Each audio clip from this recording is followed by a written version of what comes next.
I read your comments, and this week on Thug Notes, we going ham with Animal Farm by George Orwell. It's all gravy up at the Manor Farm till one night a prize boy by the name of Old Major has a trippy-ass dream. So this porker hollers at his animal homies to preach some of that raw gospel. Major say that men are the only creature on the farm that consume everything but don't produce nothing, which means the only thing standing between the animals and righteous living is stepping to and stomping their two-legged oppressors. Rebellion, dawg. One night the animals rise up and kick Farmer Jones and his boys straight to the curb. Finally, the boss of their own turf, the animals redubbed this bad boy Animal Farm and lay down a new rap called Animalism. Up in this crib, the main verse is that all animals are equal. After the dust settled, two pigs named Napoleon and Snowball start calling the shots. Thing is, they always getting up in each other's grill.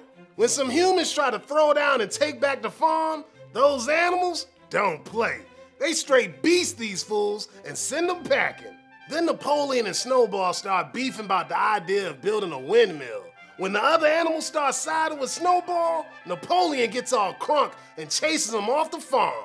Another pig named Squealer started telling everybody that Snowball was nothing but a snitch and a traitor. Now, while all the other animals busting their ass building a windmill, the pigs realize that some of the swag they need, they just can't get on their own. So they hit up their two-legged enemies and start trading with them on the reg.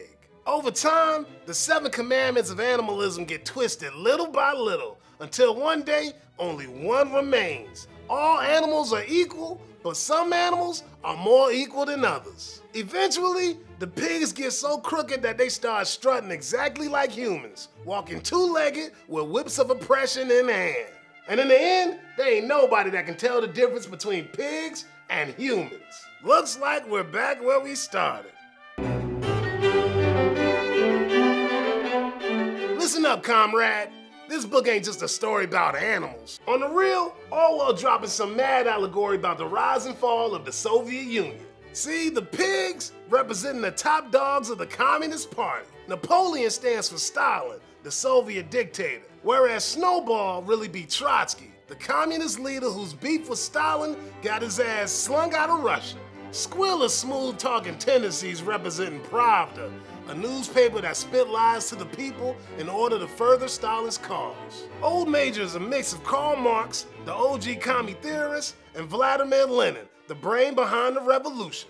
When Old Major preaches to the animals, his rhyme got the same flavor as the end of the Communist Manifesto. The communists openly declare that their ends can be attained only by the forcible overthrow of all existing social conditions. Working men of all countries, unite. Also, the animals revolt in Chapter 2, echoing the Bolshevik Revolution of October 1917 against the Tsar, who beat Mr. Jones in the story. And the humans attempt to retake the farm in Chapter 4, repping the Civil War between the Russian loyalists and Bolsheviks in 1918. Now, of all things, why did Orwell use animals to chop game about the Soviet Union? Well, check this quote from Karl Marx's economic and philosophical manuscript of 1844. The worker in his human functions no longer feels himself to be anything but animal. What is animal becomes human, and what is human becomes animal. But Animal Farm ain't just going off about one point in history. This book offering some legit truths about all humanity. Cause no matter who you with, power can corrupt your mind. And even the realest homies like Boxer are liable to start worshiping a crooked ass leader. But you know what's mad ironic, B? If you keeping it literal up in here, the revolution that went down at Manor Farm was actually legit. By definition, a revolution ends where it began. Cause the porky players that started out getting fucked by their human oppressors are now the ones doing the fucking. Yo, show your colors and get yourself a Thug Notes t-shirt, son. See your ass next week, player.